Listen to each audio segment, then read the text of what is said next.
मामला फतेहपुर जनपद के खजुआ कस्बे में स्थित स्टेट बैंक ऑफ इंडिया का है, जहां पर ग्राहकों ने अपनी जरूरतों को पूरा करने के लिए ऋण तो ले लिया, पर अब जमा करने में विभिन्न कारणों से ऋण जमा करने में असमर्थ हैं।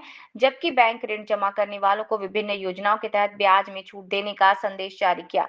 आखिर ग्राहकों को सोचना चाहिए कि लिया गया ऋण अगर जमा नहीं किया तो अन्य योजनाओं का लाभ नहीं उठा पा रहे। इन सभी का असर हमारी अर्थव्यवस्था पर पड़ रहा है। आखिर क्या है कारण कि किसान ऋण समय से नहीं जमा कर पा रहे? इन्हीं मुद्दों पर जब वंदे भारत न्यूज चैनल की टीम ने बैंक प्रबंधक आराधना सिंह चौहान से बात की तो उन्होंने अपने विचारों को टीम के साथ साझा किया। आइए सुनते हैं बैंक मैनेजर ने क्या कहा। सबसे पहले तो हम आपका नाम जानेंगे और क्या डिजिग्नेशन है, बताइए आप। मैं आराधना सिंह चौहान, शाखा प्रबंधक कृषि विकास शाखा भारतीय स्टेट बैंक खजुआ। ये बताएं कि जो किसानों ने अपनी ज़रूरतों के लिए जो ऋण लिया था, आज वो जमा करने पे प्रॉब्लम्स हो रही हैं। आखिर क्या कारण है? क्या कहना चाहेंगे किसानों से कि वो समय से लिए गए ऋण का भुगतान करें? बताएं आप। सबसे जो पहले जो मुझे जो लगता है कि किसानों में जागरूकता का अभाव है। किसान जो है वो जागरूक नहीं है कि उनको किस समयावधि के अंतराल में उनको अपना ऋण जमा करना है, उसका ब्याज जमा करना है, रिन्यूअल कराना है। और इसी वजह से जो उनको अन्य सरकारी योजनाएँ जो बैंकों की तरफ से जिनका लाभ दिया जाता है वो नहीं ले पा रहे हैं। तो दूसरी चीज़ है कि किसानों में शायद थोड़ा-सा संकोच भी है कि वो बैंक आके बात करते नहीं हैं। जमा नहीं कर पाते हैं, ये मतलब ये तो सेकेंडरी एक चीज़ हो गई। सबसे पहली चीज़ है कि वो बातचीत करें, जब बातचीत करेंगे तो ही उन्हें जानकारी होगी। क्या कभी ऐसा हुआ कि जब आप फील्ड में गईं जी, और ग्राहकों द्वारा नेगेटिव उत्तर दिया गया, जी। उस पे कैसा महसूस करते हैं उस समय आप?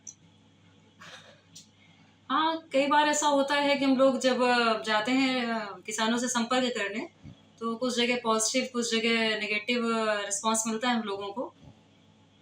लेकिन वो मतलब ज़्यादा जो है वो यही महसूस होता है कि शायद किसान जो है वो उतना अवेयर नहीं है या उस चीज़ को लेके उतना ज़्यादा गंभीर नहीं है अभी। उनको भी यही नहीं पता है कि उनको किन-किन सरकारी योजनाओं का लाभ मिलता है और जो वो ऋण नहीं जमा कर रहे हैं या समय से ब्याज का भुगतान नहीं कर रहे हैं, तो उस वजह से उनको क्या-क्या नुकसान हो रहा है। जैसे कि रिन्यूअल जो है कराना होता है, किसी से लेते हैं तो सालाना उसका रिन्यूअल होता है। 6-6 माह में उसका ब्याज जो है उसको जमा करना पड़ता है। अब वो जागरूक नहीं इस चीज़ के लिए, तो जो ब्याज दर उन्हें कम मिलनी चाहिए थी, वो इस वजह से उनको ज़्यादा देनी पड़ती है। उनमें जागरूकता ही नहीं है। वर्तमान समय पे जो ऋण जमा करने की जो आपने एक अपील की है ग्राहकों से, जी। उसमें कितनी % की छूट है, क्या है? देखिए, किसानों की जो स्थिति है वो समझ में आता है कि ठीक नहीं है और हम लोग जैसे फील्ड पे जाते हैं तो पता चलता है कि बहुत सारी समस्याएँ हैं जिसके कारण वो ऋण नहीं जमा कर पा रहे हैं।